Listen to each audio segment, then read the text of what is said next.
Hey, what's up guys? This is Tariq here from smartbiketrainers.com. I had a chance to sit down with David McQuillen, the founder of the Sufferfest, and we talked about the WAHOO acquisition of the Sufferfest that happened back in July and how they plan on integrating the Sufferfest into the WAHOO ecosystem. And we talked about different things that they're working on, such as Android app development, Apple TV app development, as well as other things that they're working on that you will be seeing in the next few months. So here's that chat and enjoy. David, thanks for being here. Thanks for taking the time to meet with me. Right off the top, I think the question on everyone's mind, WAHOO hates vowels. They do not use vowels in any of their products.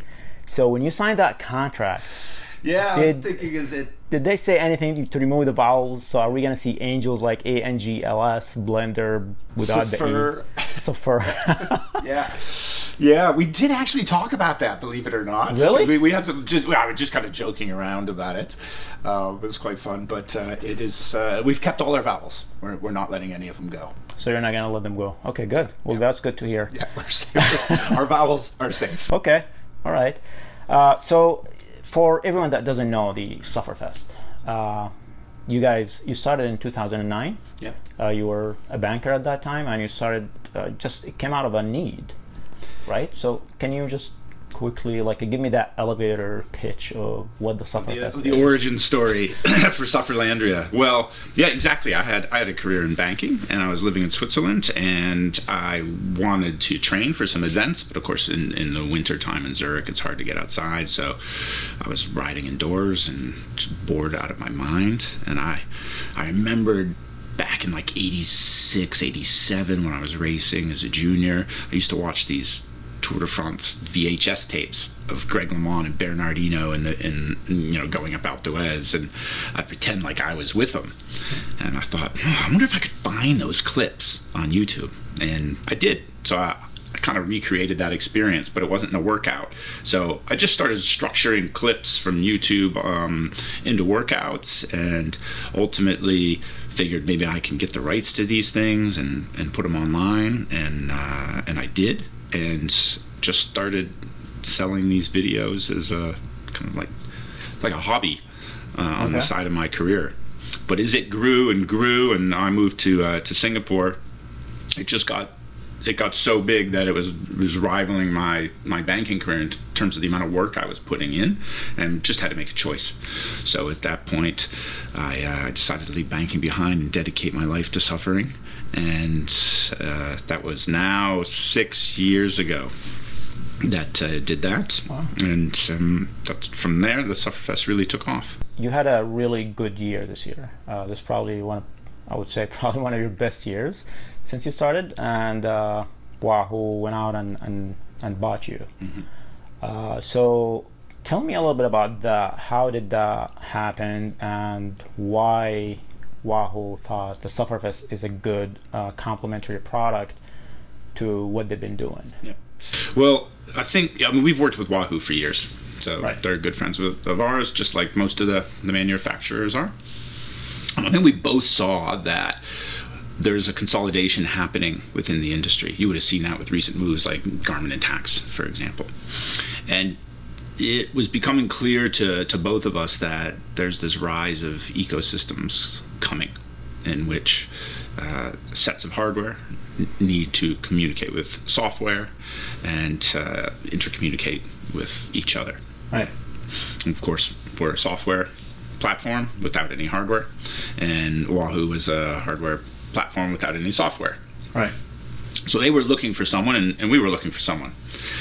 And as they looked across the landscape, they really liked what they saw with the Sufferfest, because we were comprehensive in nature.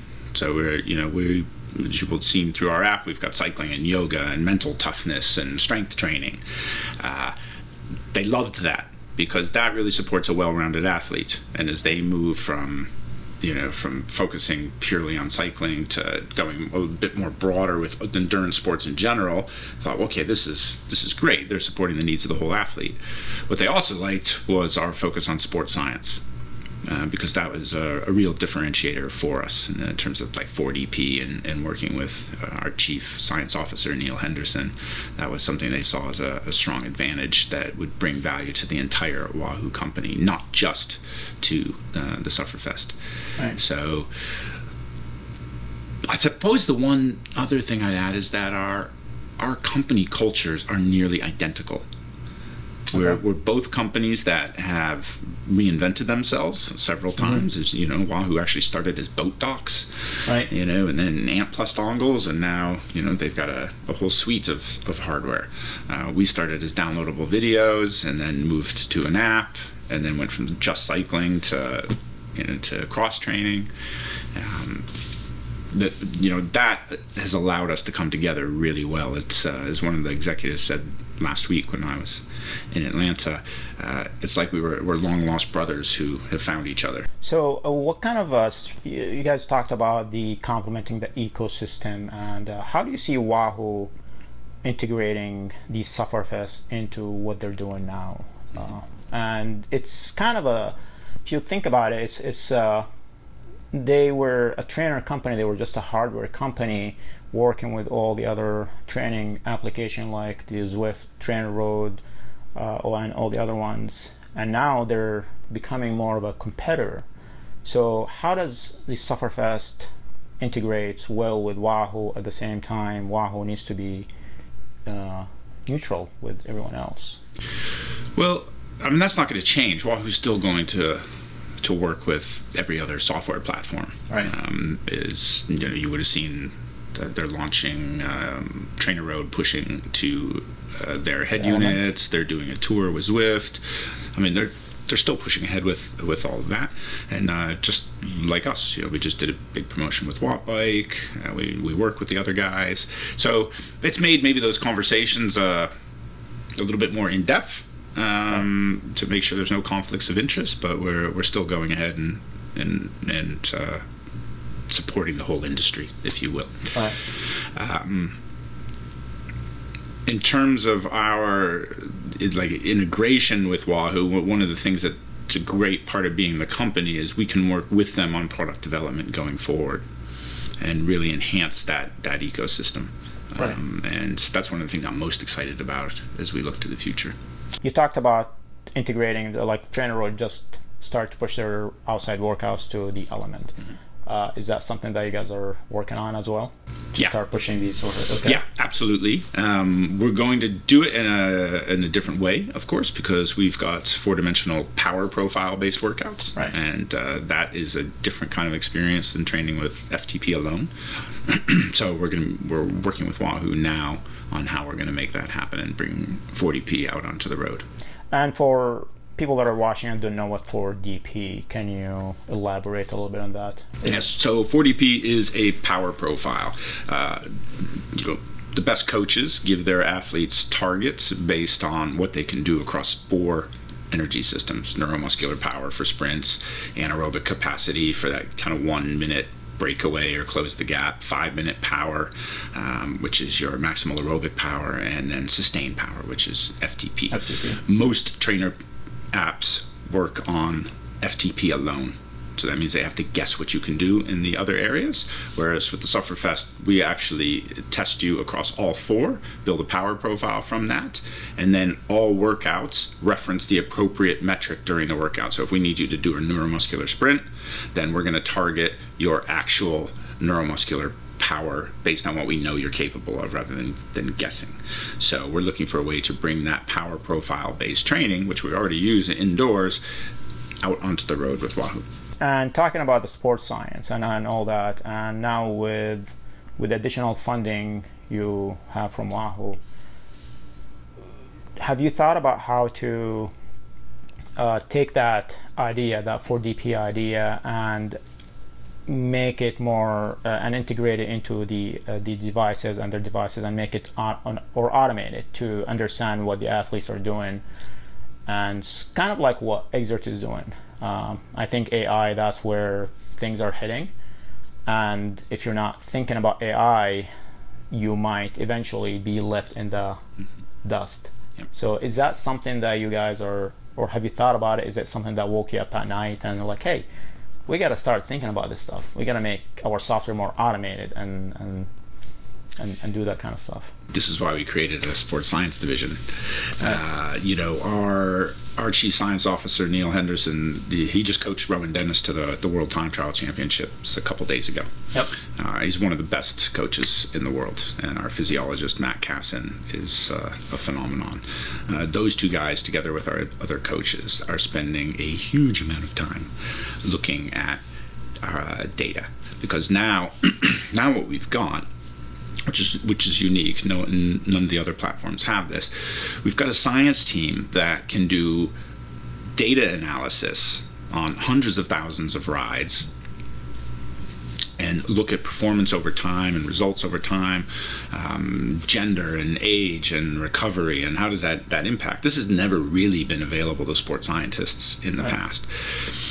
Uniquely, what they can also do in our lab in Boulder is can do then real world tests to check and test hypotheses or build new hypotheses on what is possible with the sports science. So if they see something in the data, then they can test it. We've got a new RAMP test coming out. Okay. In a couple months, that's called Half Monty. Our full profile is the full frontal, but we've got a really unique ramp test coming out that we spent about a year developing, looking at data, real world tests, coming back to data, real world tests, and it's going to be it'll be completely different than any other ramp test and more accurate than any other ramp test that's out there, and that's due to the sports science. Okay. So we're also looking at things like training plans and cadence, and as I mentioned earlier, age and gender, and how that affects power profiles and rider types. AI is one of those things that it's really interesting, because everyone's like, oh, dynamic plans, this would be great. Yes, it would. It's hard to get right. And we're putting in place now the key building blocks that allow that kind of AI to happen. So for instance, workout compliance. Did you hit your targets for all the intervals and the recoveries and over the entire workout? You need to know that kind of thing in order to predict future performance. We're also, with our sports science group, we're working with sports psychologists to look at qualitative inputs on workouts to see how, if we started to gather that data, that could help us predict future performance or give recommendations to an athlete on what they should do and how it might change their plan. Right. So there's a lot going on with our sports science group that's kind of happening behind the scenes, and you haven't seen yet because we haven't brought stuff to market yet. The next thing will be this ramp test. So the ramp test, you talked about the ramp test, and you said it's different than every ramp test out there. Now, TrainerRoad, they spent a lot of time developing their ramp test. Zwift came after that. They built their ramp test, and Zwift's ramp test is slightly different, but the end result is the same. They still take the same, I think 70% of your best 1 minute, I believe, or 75%, I can't remember. How's yours going to be different than what they've done? You can take a ramp test off the shelf and look at some data and then kind of tweak it a little bit and get something. What we found is that ramp tests like this are around, let's just say, low 80% accurate. Okay. So there's quite a big margin for error in terms of the precision of the result you get from that. And those are FTP-based ramp tests, right? Right. What we've done with our sports science team is developed a ramp test that's actually maximal aerobic focused. So we are looking at your MAP. That's your 5-minute power. That ramp takes you through your MAP. From that MAP, we're also going to be able to calculate your LTHR, so your lactate threshold heart rate. What we then do is we've got another bit of the test that comes after that. That is a constrained heart rate block of time. So we're actually telling you to ride at a certain heart rate and not go above it. And from that, we can calculate your FTP. So our ramp test is going to get your maximal aerobic power, your LTHR, and your FTP. And the accuracy is around 93%. Well, I'm looking forward to trying that one out. I think the ramp test, I think everyone is loving the ramp test because it's not mentally consuming. Like I'm one person where when I have an FTP test, I cannot sleep. I'm like nervous for a week. Yeah, that ramp test, by the way, it's an awesome test to do like halfway or 2/3 of the way through a 10 or 12 week plan, because by that time your fitness has started to improve, workouts are getting a bit easier, so it allows you to get some new numbers, to recalibrate going forward for the last few weeks. Right. It's also a really good test for first timers because it isn't as mentally challenging. Full frontal is the most precise test you can take, and it gives you all 4 metrics, and it's completely dialed in. But it can be mentally challenging, especially for new riders who aren't really sure also how to pace it. Right. So that 5-minute effort can be difficult to pace. Let's go back to the AI side of things. I want to talk a little bit about that. There are already companies out there that are already have a head start with AI. Like you have Exert, you have VeloPro, doing training plans based on your current fitness and some questionnaire that you go through. Have you thought about partnering with them, or possibly now with you have a bigger company, maybe going and taking or acquiring one of these companies? At the moment, the way we're approaching it is internal. We've got enough sports science capability to really start to dig into this now. So we're not really looking to go out and partner with anyone or acquire anyone. I know Neil wants to do this in a way that makes sense to him, based on his 25 years of experience coaching elite athletes.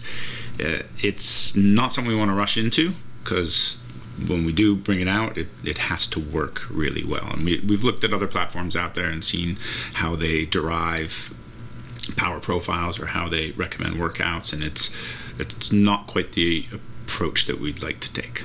And with the WAHOO Bike is out now, and just awesome. And you just had a chance to ride it, right? Yeah. Okay.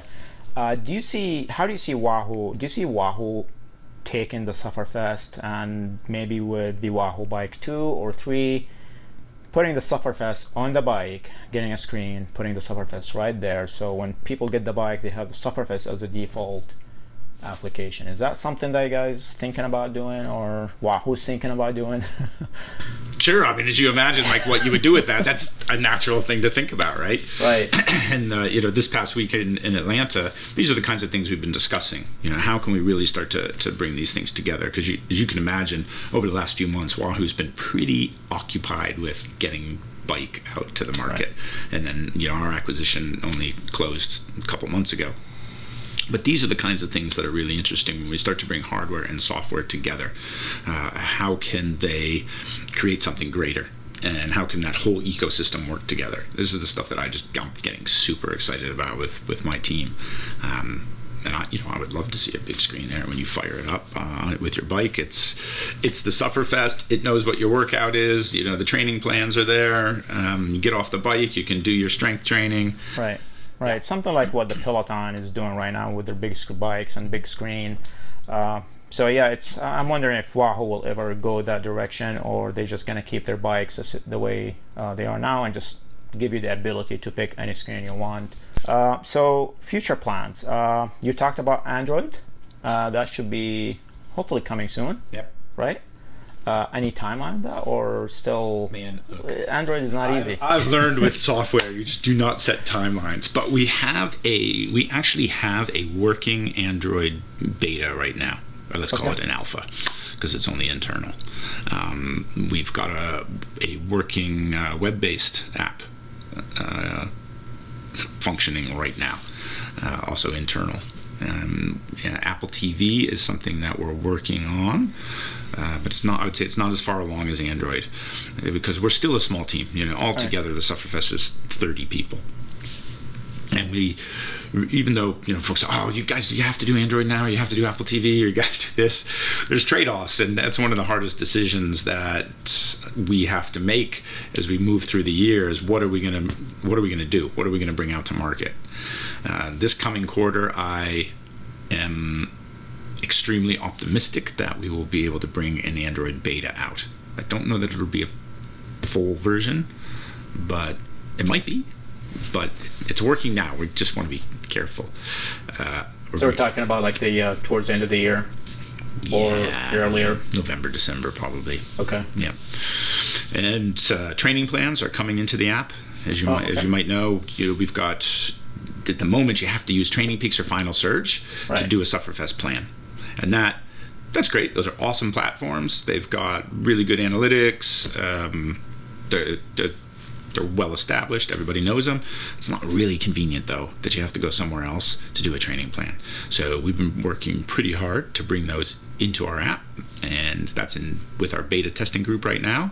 So again, November, December, we'll launch a new version of the app that will have all of our training plans integrated into the app.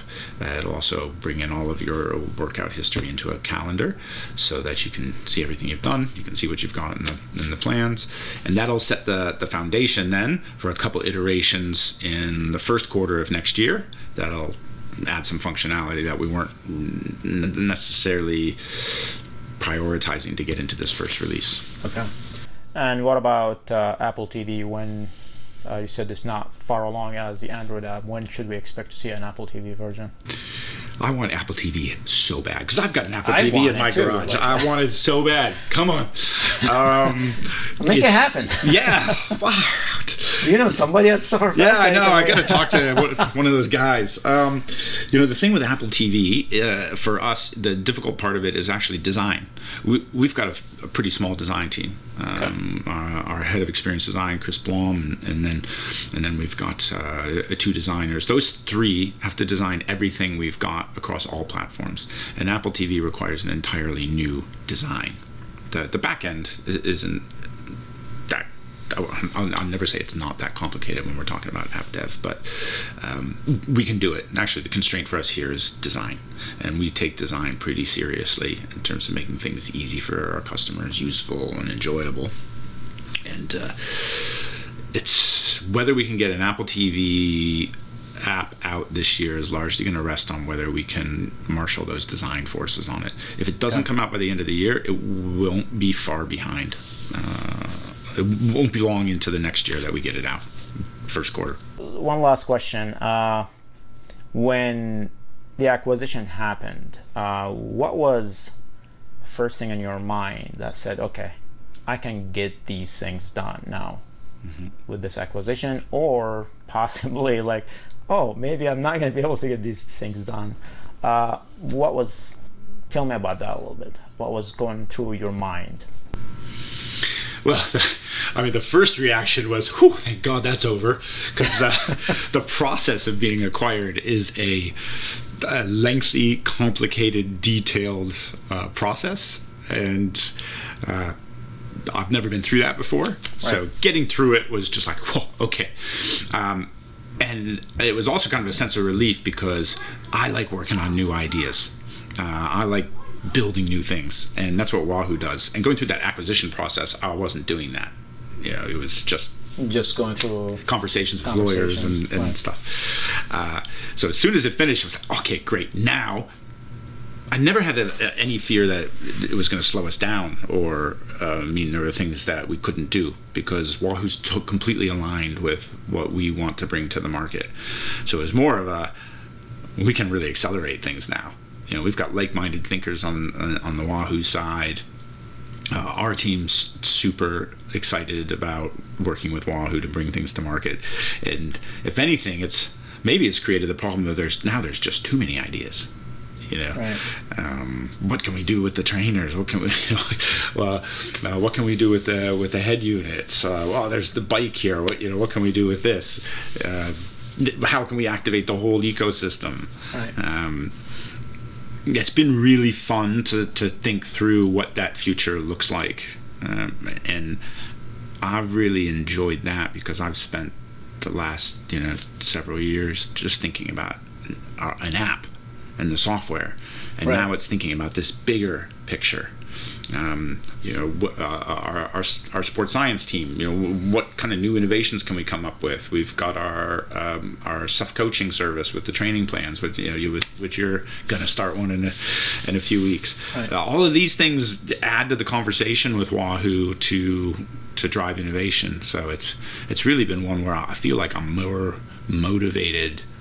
I was always pretty motivated, but even more motivated and inspired maybe that's inspired than I have been in the past. Well, good luck. Thanks for being here, and it was really nice chatting with you. Thanks, man. Pleasure. Thank you.